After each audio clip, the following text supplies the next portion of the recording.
Buen día a todos, mi nombre es Ana Cecilia Piñón Reyes y el día de hoy les voy a presentar mi trabajo titulado Simulación de celdas solares de película delgada, una alternativa sustentable de generación de energía. A nivel mundial se tiene una reducción en las reservas de los combustibles fósiles. Este es el motivo por el cual ha surgido la necesidad de contar con fuentes alternativas de energía que sean preferentemente renovables, limpias y económicas. En particular, la energía del sol está siendo explotada de diferentes maneras, pero el método que se nos es más familiar es usar celdas solares. Y estas celdas solares comerciales actualmente pues están hechas de silicio. Esta tecnología inició desde 1953 y pues la cual básicamente lo que hace es transformar directamente la luz del sol en energía eléctrica utilizando lo que llamamos y conocemos como efecto fotovoltaico. Para explicar de manera fácil este efecto, decimos que cuando una celda solar se ilumina, la luz es absorbida por un material y este produce un excitrón. El excitrón se desplaza entre las moléculas ocurriendo una disociación de este, esto es, que se separan los huecos y los electrones, que son cargas positivas y negativas. Estos huecos y electrones libres son quienes van a migrar a los electrodos y van a producir una corriente y un voltaje. Del lado derecho tenemos la representación de la gráfica del límite Shocker-Queisser, que se refiere a la eficiencia teórica que pueden tener las celdas solares. En este caso son celdas solares de película delgada, tenemos ahí silicio cristalino, tenemos celdas solares de perovskita, de kesterita e inclusive también las celdas orgánicas. Esta gráfica del NREL nos muestra lo que es la certificación de las celdas solares, es decir, el porcentaje de eficiencia que han alcanzado. Tenemos aquí lo que es las celdas solares orgánicas en rojo con 17.4%, las celdas solares de perovskita con 25.2% y las entintadas con colorante que han llegado a un 12.3%. Sin embargo, la tecnología basada en semiconductores inorgánicos, como lo es el silicio y otros más, requiere de condiciones de fabricación muy especializadas que implican alto costo y que al final pues no resultan rentables y nos restringen en un uso masivo. Una alternativa para abaratar estos costos de fabricación y minimizar la generación de residuos es el uso de semiconductores orgánicos en sustitución de la tradicional silicio. Los compuestos orgánicos son aquellos que están formados principalmente por átomos de carbono. También pueden contener hidrógeno, oxígeno, nitrógeno, azufre, entre otros. Estos átomos de carbono se unen mediante enlaces covalentes que pueden ser de dos tipos, sigma y pi. Los primeros son enlaces sencillos, en los que solo intervienen un par de electrones, mientras que los enlaces pi pueden existir enlaces dobles, enlaces triples o ambos. Y esto va a permitir que el material presente propiedades estructurales y electrónicas importantes para el uso en celdas solares. En esta lámina se muestran tres materiales orgánicos, lo que es el óxido de grafeno, el P71BM y el PFNBR. El óxido de grafeno se propuso desde 1986 y en 2004 se pudieron aislar láminas individuales de grafeno. Este material posee extraordinarias propiedades eléctricas, ópticas, térmicas y elevada resistencia mecánica. Entonces está actualmente muy estudiado lo que sería el uso para celdas solares. Lo que es el material PC71 y el PFN son polímeros donadores y aceptores, ¿vale? que lo que van a permitir es generar una capa intermedia y esta va a ser lo suficientemente eficaz para poder extraer las cargas y los electrones. Existen tres diseños principales de tecnología de celdas solares orgánicas. de capa simple, de heteronión bicapa y de heteronión de bulto.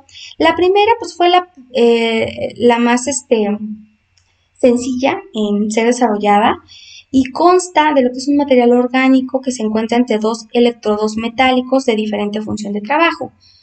La heteronión bicapa se refiere a unión de dos películas semiconductoras orgánicas, las cuales presentan tendencia a donar y otra a aceptar electrones. Se genera un campo eléctrico en las interfaces de estas capas, se separan las cargas y se dirigen hacia los diferentes electrodos para generar la corriente eléctrica.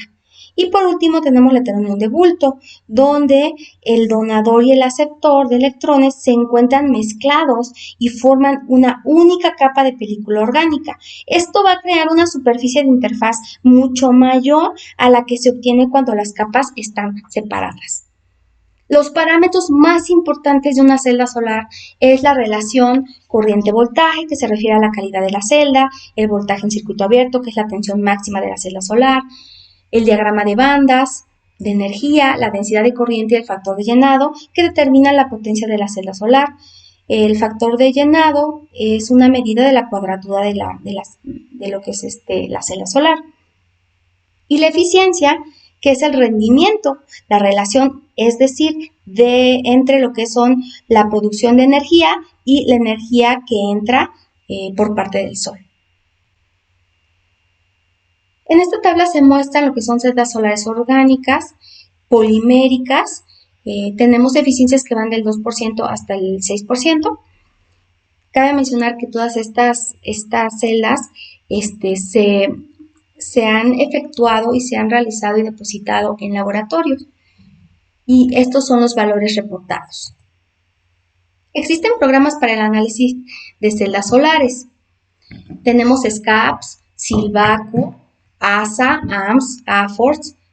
Y bueno, en rojo, pues SCAPS, que es el que se utilizó para este trabajo. ¿Por qué utilizamos este? Pues bueno, porque es un software gratuito, lo podemos descargar sin problema alguno en nuestras computadoras y poder utilizarlo.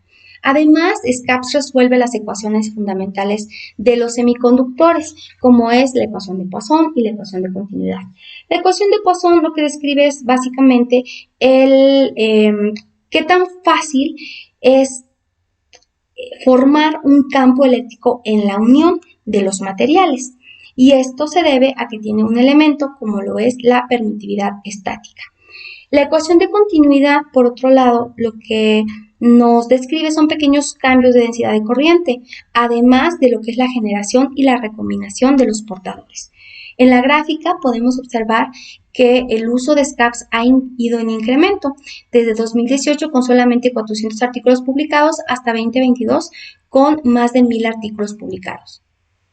Como justificación para este trabajo, pues es de que sabemos que las celdas inorgánicas son muy difíciles de obtener, los procesos son complejos, utilizamos materiales que contaminan el medio ambiente, que son tóxicos, por lo que la idea es proporcionar y generar una nueva celda solar de película delgada y que esté conformada por materiales orgánicos y hacer su análisis mediante SCAPS.